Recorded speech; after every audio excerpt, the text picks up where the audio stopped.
Hi everyone, Professor Bowen here with some comments on our Week 9 discussion of the Black Death. One of the things that we spent a fair amount of time talking about last week was Michael Dols' classic 1977 essay on Christian and Muslim responses to the Black Death. And in our evaluations of this, quite a few of us drew attention to certain, shall we say, problematic features of this piece.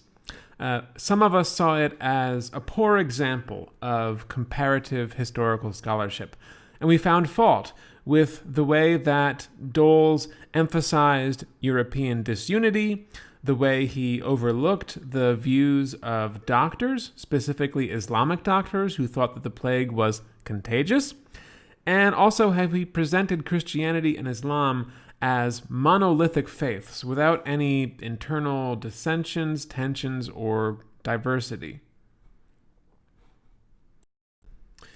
These are really, really excellent points, and in this video, I'd like to build on them by showcasing a number of more recent historical accounts of the Black Death in the Middle East. Like many of you, these historians that we're going to learn about also contend that Michael Dols' portrayal of things is rather simplistic and reductionist.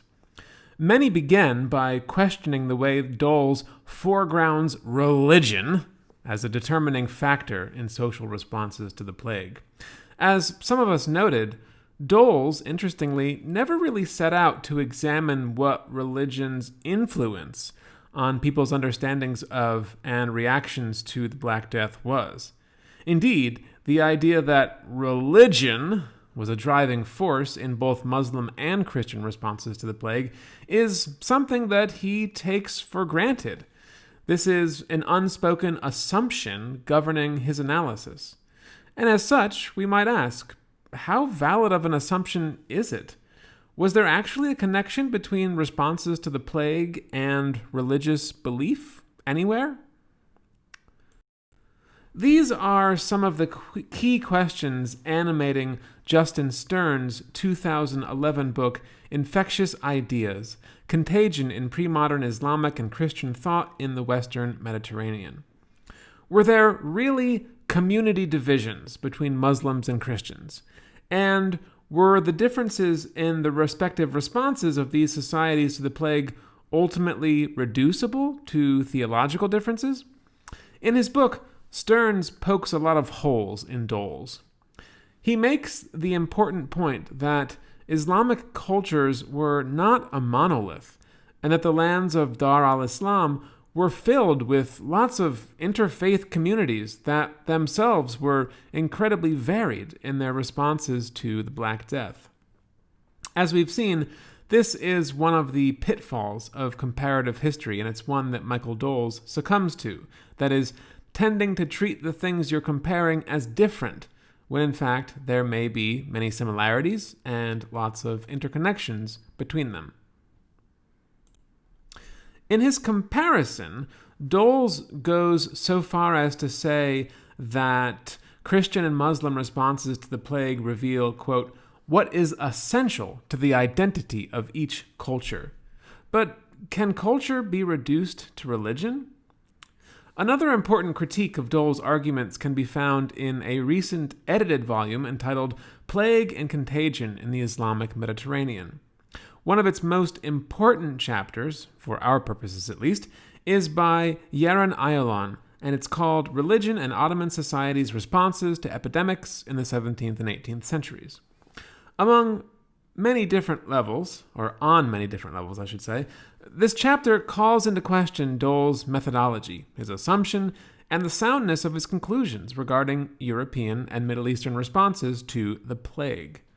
As these criticisms very much continue the evaluations and conversations many of us had on Dols last week, I wanted to share them with you for your own edification and for further enlightenment.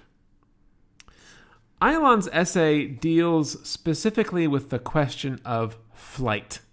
To cut to the heart of the matter, he's convinced that lots more people in Muslim societies fled plague-afflicted areas than Michael Dols suggests. If you'll remember, of course, Dols argues for a causative relationship between the quote-unquote official Islamic view that this disease was a mercy from God and the decision by most people to stay put within their homes or their local communities when plague arrived. To this, Ayalon asks, but how do we know if the decision not to flee was religiously motivated? What if people couldn't get out of their homes or neighborhoods because they didn't have the money and or other economic resources required to do so? And beyond that, do we even know for a fact that relatively few people fled epidemic areas?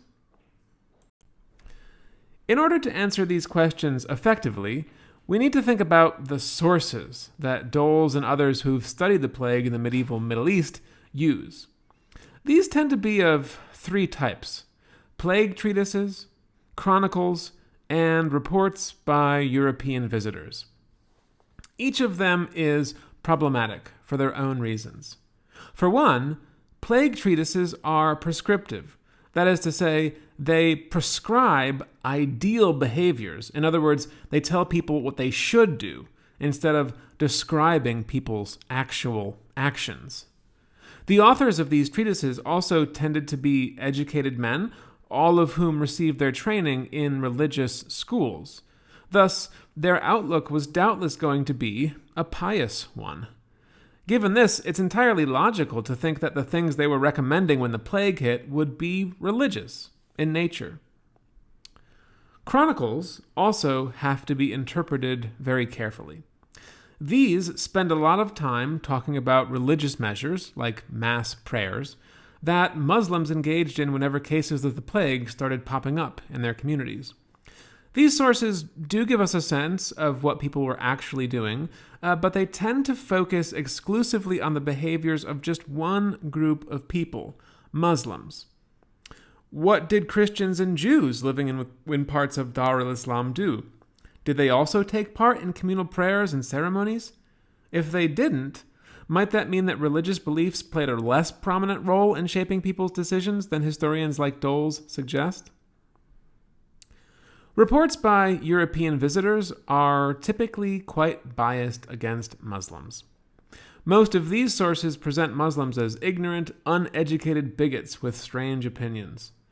Europeans also typically saw Muslims as irrational, dogmatic, and superstitiously religious.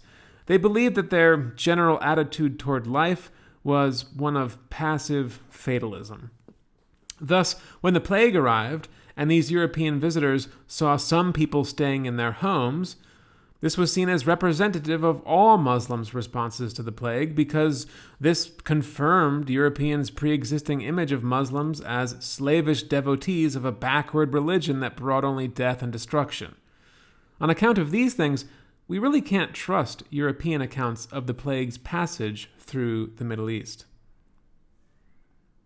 Dols, as most of us pointed out, is convinced that religion was a very potent force in medieval societies, and that it served as the underlying motive behind people's actions when the plague struck. It bears noting that his essay was published in the late 1970s, an era of great religious fervency throughout the Middle East, where theologians in countries like Iran were actively trying to create new states controlled by Islamic religious leaders. Might these realities have been in Dols' mind when he set out to study the plague? Might the saliency of religion in the Middle East of his own day led him to see the 14th century in very similar ways? Perhaps religion was not as important a part of medieval people's identities as we typically have thought. In all likelihood, faith certainly factored into people's decisions about what to do when bubonic plague swept through their communities. But the link between religion and behavior might have been relatively weak compared to other factors. More recently, historians have come to foreground other variables, like those related to economic circumstances or to communal ties and family relationships. Today, it seems like these things had a much bigger impact on people's decisions about what to do in response to the Black Death than has hitherto been realized. As historians increasingly move toward a multifactorial analysis of social responses to the Black Death, we're sure to get even more insights into the impact that this world-altering event had on the lives of countless individuals in their communities who were experiencing it in the 14th century. It is indeed quite an exciting time to be studying the history of the Black Death.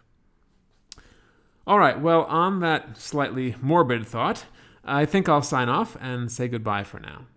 Thanks for watching, and if you have any questions, please feel free to get in touch however works for you.